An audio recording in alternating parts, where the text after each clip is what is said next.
जय हिंद, जय भारत, जय उत्तराखंड। सभी बड़ों को मेरा प्रणाम, छोटों को प्यार, नारी शक्ति को प्रणाम। आप हैं तो हम हैं, हमें ये उत्तराखंड राज्य मिल पाया। कहा जाता है, कहावत बड़ी मशहूर है कि जब तक बच्चा रोता नहीं है माँ भी दूध नहीं पिलाती है। बच्चा रो रहा है तो शायद ये आवाज सरकारों तक, हुक्मरानों तक पहुंच नहीं पा रही। मैं हूं तो पत्रकार, लेकिन काफी देर से जब यहां बैठा हुआ था मेरी आवाज आप तक पहुंच रही है, लेकिन आवाज नहीं आ रही है। एक बार गैरसैंण की आवाज आ जाए तो लगे कि हाँ मैं यहां आया हूं और मेरा आना सफल हुआ। मुझे आवाज नहीं आ रही है। गैरसैंण चाहिए कि नहीं चाहिए? अभी सरकार तक आवाज नहीं पहुंच पाई है। धामी जी व्यस्त है देहरादून में, आपकी आवाज तो भी बहुत तक नहीं पहुंच पा रही है, तो देहरादून तक कैसे पहुंचेगी? गैरसैंण राजधानी होनी चाहिए कि होनी चाहिए? अच्छा, सवाल है क्यों होनी चाहिए? क्योंकि हमने उत्तराखंड के लिए यही मांग की थी। उत्तराखंड के लिए यही मांग की थी, यही कह रहे हैं? शिक्षा, स्वास्थ्य, रोजगार चाहिए कि नहीं चाहिए? राजधानी होगी तभी तो होगा। पलायन के दर्द से मुक्ति चाहिए कि नहीं चाहिए? राजधानी होगी तभी होगी। आप कह रहे हैं गैरसैंण स्थायी राजधानी होगी तभी होगी। आज हमारा जो उत्तराखंड है, क्योंकि 2004 में बाबा मोहन सिंह उत्तराखंडी जो थे वो शहीद हो गए। गैरसैंण की मांग को करते करते स्थायी राजधानी नहीं बन पाई। तब उत्तराखंड अपने शिशु काल में था। अब उत्तराखंड जवान लड़का हो चुका है। कहते हैं जब लड़का जवान हो जाता है तो उसे खुद से कमाना चाहिए, खुद से खाना चाहिए, है कि नहीं? सुना है ये लड़का भी कर्ज में डूबा हुआ है। कर्ज किसने किया? कर्ज किसने किया भाई? कर्ज करने वाला कौन था? यकीन मानिए इस पूरी चीजों में कहीं ना कहीं गुनहगार आप भी हैं। बिल्कुल है, जनता भी गुनहगार है। जैसा आप नेता चुनेंगे, जैसे क्लास का मॉनिटर आप चुनेंगे, मैं किसी सरकार को दोष नहीं दूंगा। मेरे लिए बीजेपी विषय नहीं है, मेरे लिए कांग्रेस विषय नहीं है, मेरे लिए उत्तराखंड क्रांति दल विषय नहीं है।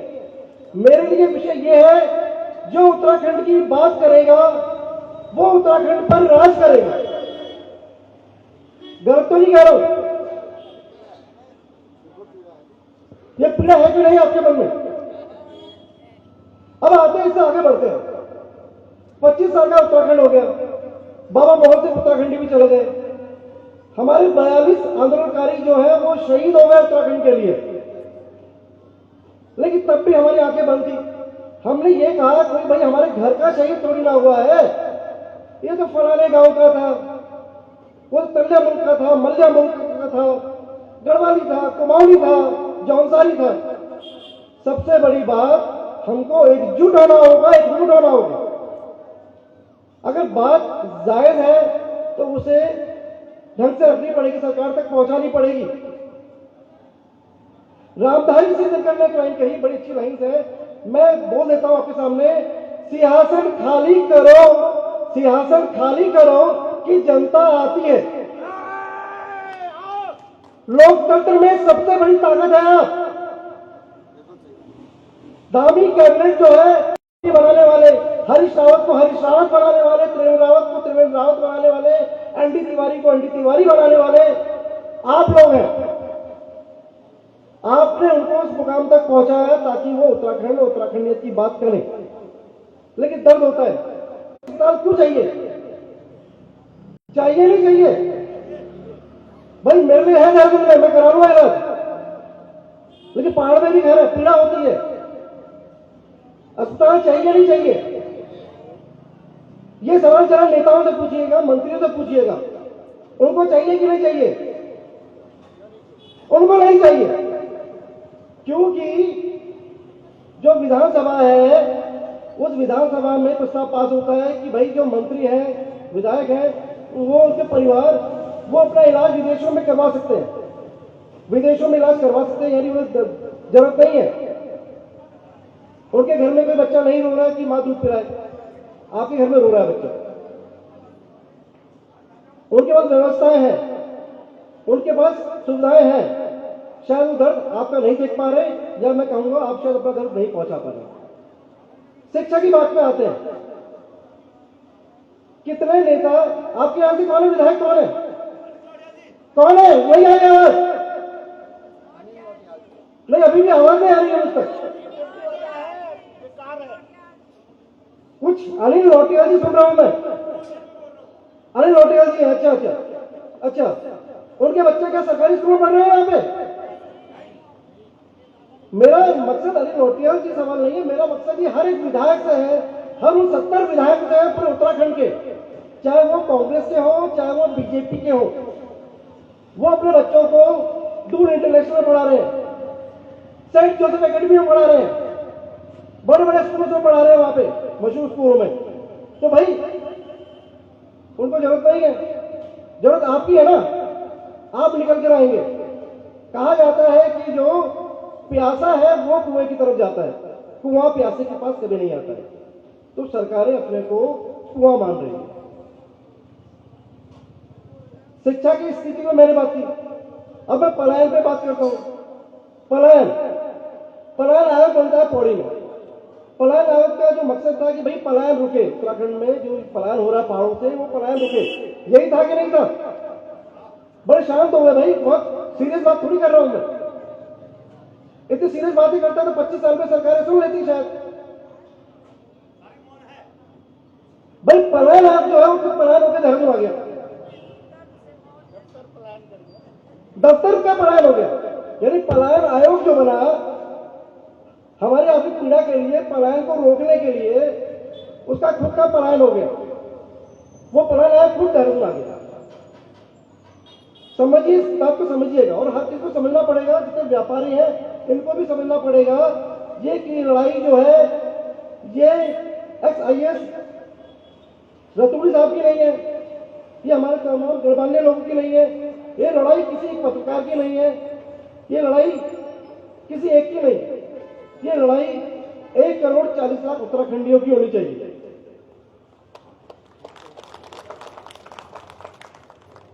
दो सांसदों से सफर तय करने वाली भाजपा, अटल बिहारी वाजपेयी जी ने एक बार बोला संसद में, देश की संसद में, कि कांग्रेस की पार्टी ने जब उनका माखौल उड़ाया, उन्होंने कहा कि भाई हम कहते हैं हर किसी से कुछ ना कुछ सीखना चाहिए, भाई लोकतंत्र में कोई दुश्मन नहीं है आपका, सब उत्तराखंडी की बहन रहना चाहता था। कांग्रेस ने जब माखौल उड़ाया तो अटल बिहारी वाजपेयी जी ने कहा कि भाई ये दो सांसद वाली पार्टी जो है ना, एक दिन ये आपको एक दिन उस पोजीशन में दिखाई देगी, आज आपका मजाक उड़ा रहे हैं, फिर आप याद करेंगे।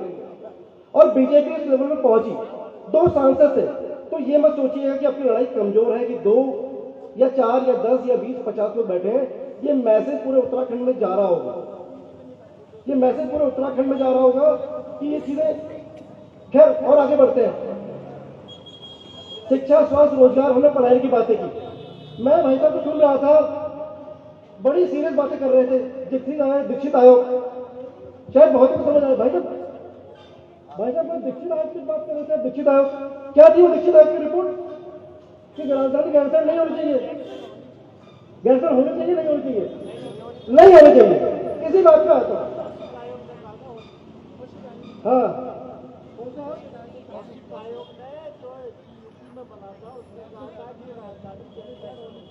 कौशिक आयोग ने कहा, जिसको हम गाली देते हैं सर, हाँ हम कहते हैं कि तिरंगा डलने से पहले कौशिक आयोग ने कहा, कौशिक आयोग तैयार था,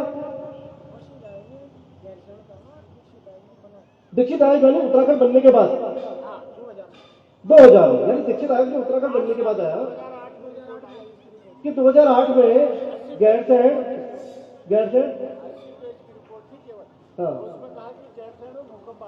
गैरसैंण में भूकंप आ सकता है। भाई 25 सालों में, देखिए सरकार के अंदर तो भूकंप नहीं आता है, कह रहे कि 25 सालों में गैरसैंण राजधानी नहीं बन पाई। 2008 में राजधानी की जब बात चली तो दीक्षित आयोग ने कहा कि भाई गैरसैंण में राजधानी नहीं बन सकती क्योंकि भूकंप है ना, सेंसिटिव जोन है, भूकंप आ सकता है वहां पर।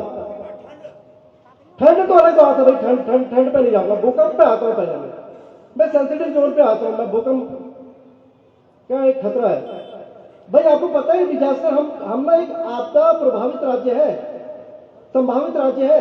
आपदाएं हमारे यहाँ आती है और पहाड़ी मजबूत है, आपदाओं को झेलना जानता है, बहुत आपदाएं झेल ली हमने 25 सालों में। और देहरादून में आता हूं मैं, देहरादून में जो डिजास्टर मैनेजमेंट यानी जो डिजास्टर मैनेजमेंट की जो बिल्डिंग है ना, उसकी शानदार बिल्डिंग है, गूगल करिएगा Uttarakhand state disaster management, search कीजिएगा, वो खुद डिजास्टर में बना हुआ है। ये सरकार को नहीं दिखता। आईटी पार्क जो है वो हमेशा नदी नालों में तब्दील हो जाता है, जब बाढ़ आती है तो देखिए क्या हालत होती है। और जिस विभाग की जिम्मेदारी आपदा प्रबंधन की है वो खुद आपदाग्रस्त क्षेत्र में बना हुआ है। दूसरी बात, मैंने जो बात शुरू करी 25 साल के लड़के से, भाई ये कर्ज में क्यों डूबा हुआ है, बहुत सारे सवाल। इतना छोटा सा राज्य है, साल 2000 में 3 राज्य बने, एक उत्तराखंड, दूसरा छत्तीसगढ़, तीसरा झारखंड। 2 बाकी जो राज्य हैं छत्तीसगढ़ और झारखंड, वहां की स्थायी राजधानी है। साथ में उत्तराखंड बना, वहां भी रिकॉर्ड बना, वह स्थायी राजधानी नहीं है। अभी भी हम कह रहे टेम्परेरी कैपिटल। भैया टेम्परेरी क्या होता है भाई, क्या होता है टेम्परेरी? 25 साल बाद भी आप अस्थायी राजधानी कह रहे हैं। 25 साल में भी आप अस्थायी राजधानी नहीं दे पाए, सिवाय एक चीज का रिकॉर्ड आपका बना है, 1 दर्जन मुख्यमंत्री देने का। 1 दर्जन मुख्यमंत्री आपने राज्य में, और 1 दर्जन मुख्यमंत्री केवल मुख्यमंत्री नहीं होते, उनकी पेंशन सारी व्यवस्थाएं वो हमारे आपके टैक्स से ही हो रही है। आप समझिएगा, ये व्यापारी भाई जो बैठे हैं, आप बैठे हैं, ये हमारे आपके टैक्स से पैसे से भुगतान हो रहा है। मुख्यमंत्रियों की गिनती बढ़ाना यानी वो बोझ आपके ऊपर भी डालना, राज्य के ऊपर एक बोझ है। आप ना एक स्थायी सरकार दे पा रहे हैं, ना स्थायी राजधानी दे पा रहे हैं, अब मुख्यमंत्री बदलते जा रहे हैं। एक कल्चर बढ़ चला है। सुना है कि पिछले दिनों पुष्कर सिंह धामी जी ने एक रिकॉर्ड बनाया, उन्होंने त्रिवेंद्र रावत जी का रिकॉर्ड तोड़ दिया। भाई बीजेपी में कोई भी मुख्यमंत्री 5 साल अपने पूरे नहीं कर पाया। क्या एनडी तिवारी थे जो कांग्रेस के मुख्यमंत्री थे, उन्होंने 5 साल पूरे किए। अब केवल धामी जी जो है उन्होंने त्रिवेंद्र रावत जी का जो रिकॉर्ड था उस रिकॉर्ड को तोड़ दिया। लेकिन इस रिकॉर्ड से के पीछे उत्तराखंड को क्या मिला, ये सवाल आज भी अगर हम पूछ रहे हैं तो ये बहुत अच्छी बात नहीं है। 25 साल बाद भी अगर हम ये पूछ रहे हैं, अगर चौखटिया से आंदोलन चल रहा है, पद यात्रा चल रही है, अगर महिलाएं प्रसव पीड़ा में दम तोड़ देती हैं, तो ये सवाल आज भी अगर जनता पूछ रही है और आप उसका भी समाधान नहीं कर पाए, सिवाय इस सवाल के कि विधायक अपना इलाज, मंत्री अपना इलाज विदेशों में कहीं भी करा सकते हैं। शिक्षा को लेकर मैंने जो बात कही, आप देख लीजिए, तमाम जो बच्चे हैं तो ज्वाइनिंग को लेकर सड़कों पर भटक रहे हैं। एलटी के टीचर, डीएलएड के टीचर सड़कों पर हैं, ज्वाइनिंग नहीं मिल पा रही है, पेरेंट्स एग्जाम देते हैं, आप कहते हैं रोजगार की बात करते हैं, भाई पेपर लीक हो जा रहा है। भाई क्या? हाँ, सबने लूटा बारी बारी, सबने लूटा बारी बारी। अब किसको कहें सगा भाई, अब तुम कर लो तैयारी। ये उत्तराखंड में चल रहा है। सवाल बहुत है, लेकिन मैं फिर कहूंगा कि ये गैरसैंण जो है, ये गैरसैंण केवल शब्द नहीं है, हमारी पहचान है, हमारी आत्मा है। और जब आत्मा मर जाए ना फिर कुछ नहीं हो सकता। आत्मा मर गई फिर कुछ नहीं हो सकता। उस आत्मा को न मरने दे। जो हमने पिछले 25 सालों में खोया वो तो लौटकर हमें नहीं मिलेगा। बाबा मोहन सिंह उत्तराखंडी दोबारा नहीं आएंगे, लेकिन अब हम जो पा सकते हैं हम उसके लिए संघर्ष करें, उसके लिए कहें, उसके लिए अपने मंत्रियों, अपने विधायकों तक भी बात पहुंचाएं, शांतिपूर्ण ढंग से पहुंचाएं कि भाई गैरसैंण राजधानी होनी चाहिए। कि गैरसैंण एक सही समाधान है कि अगर पहाड़ की राजधानी पहाड़ में होगी, क्योंकि नैनीताल हाईकोर्ट के जज राकेश थपलियाल जी ने भी यही बात कही कि अगर पहाड़ की राजधानी पहाड़ में होती तो आज शायद शिक्षा, स्वास्थ्य, रोजगार के अवसर पहाड़ों में पैदा होते, हर गांवों में पैदा होते। तो गैरसैंण सिर्फ शब्द नहीं है, गैरसैंण आपका हक है। और यकीन मानिए अगर गैरसैंण आपको नहीं मिलती राजधानी के तौर पे, तो यकीन मानिए आपके हक और अपने हकूकों पर डाका डाला जा रहा है। और ये आपको तय करना है कि आप किस तरफ खड़े हैं, सच के साथ या झूठ के साथ। एक बार फिर से वाणी को विराम देता हूं, कहूंगा तो शायद पूरा दिन लग जाएगा। दर्द बहुत है हर उत्तराखंडी के अंदर, लेकिन दर्द अगर है तो समाधान भी है। उम्मीद है जिन सरकारों को हमने चुनकर भेजा है 2027 के मैनिफेस्टो में गैरसैंण को स्थायी राजधानी देने का वादा करने से अच्छा है कि भाई चुन लिया है 2027 से पहले सत्र हुआ है और इसी में गैरसैंण को स्थायी राजधानी घोषित करें। और हम भी कहेंगे भाई धाकड़ धामी जिंदाबाद या धाकड़ कांग्रेस जो भी उत्तराखंड की बात करेगा हम वो हर उत्तराखंडी के दिल पर राज करेगा।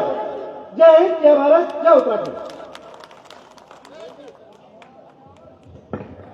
बहुत बहुत धन्यवाद नौटियाल जी, आपने विस्तृत रूप से गैरसैंण राजधानी की आवश्यकता को हम सब लोगों के बीच रखा।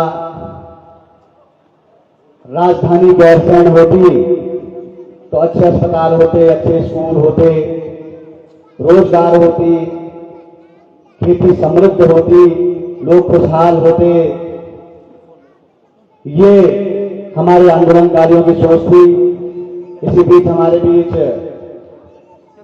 इस क्षेत्र के समाज सेवी और वरिष्ठ अधिवक्ता राजेंद्र सिंह नेगी जी भी उपस्थित हैं। मैं आपका भी स्वागत करता हूं।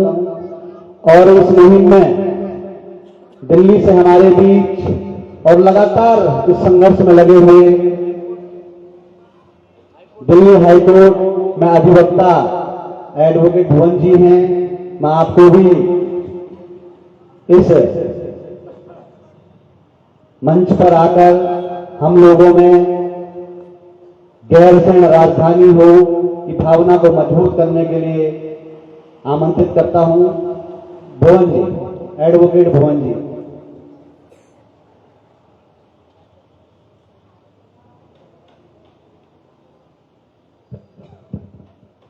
पहले तो मैं आप सभी का स्वागत करता हूं और आप सभी लोगों को आज के दिन की बहुत बहुत बधाइयां, क्योंकि आज के दिन हमारा प्रदेश अस्तित्व में आया था। बहुत ही मतलब जो क्रांतिकारी लोग थे उनके बलिदान से, उनके परिश्रम से आज जो हम इतनी बात उत्तराखंड की करते हैं, ये सब उन्हीं लोगों का श्रेय है, उनको मेरा नमन है। और जैसे कि सबने बताया कि मैं एक हाई कोर्ट के अंदर, दिल्ली हाई कोर्ट के अंदर एक अधिवक्ता हूँ, एडवोकेट हूँ, तो मैं कई बातें आपको ऐसी बताऊंगा जो संविधान से रिलेटेड हैं। शायद वो चीज़ें थोड़ा सीरियस हैं। मैं बहुत ज़्यादा वैसी बात नहीं करूंगा कि थोड़ी हंसी मजाक वाली, बट मैं सीरियस बात करूंगा और उन सीरियस बातों में आपको मेरी बात समझ में जरूर आएगी। ये मैं आपको मतलब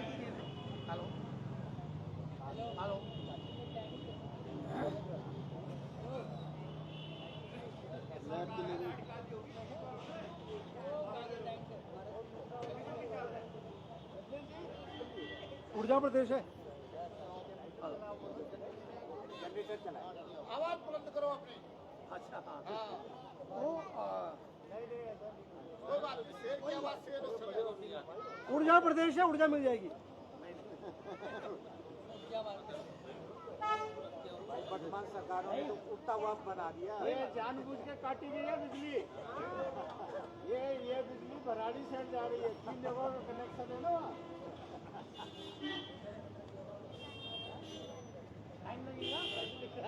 कोई बात नहीं। तो मैं बेसिकली बात करना चाहूँगा, जैसे नौटियाल जी ने बोला, सबने बोला कि बार बार ये बोला जाता है कि हमारे मुख्यमंत्री बड़े धाकड़ हैं और उनके खिलाफ, उनके नाम पे बहुत सारे रिकॉर्ड, उनके नाम पे बहुत से रिकॉर्ड कायम कर दिए गए हैं कि उन्होंने उत्तराखंड सरकार के अंदर 5 साल पूरे किए हैं। नौटियाल जी गलत तो नहीं? 5 साल पूरे नहीं किए, अभी नहीं किए। त्रिवेंद्र रावत के रिकॉर्ड तोड़ दिया है। अच्छा, त्रिवेंद्र रावत जी 5 साल आज तक किसी ने नहीं किए सिवाय एनडी तिवारी जी को छोड़कर। 3 साल बट मैं उनको धाकड़ नहीं बोलता हूँ और मैं उनको चीफ मिनिस्टर भी नहीं मानता हूँ एक्चुअली, क्योंकि 2021 में वो खटीमा से हारे गए थे। इसका मतलब उनके जो क्षेत्र के लोगों थे उन्होंने उनको हटा दिया गया था।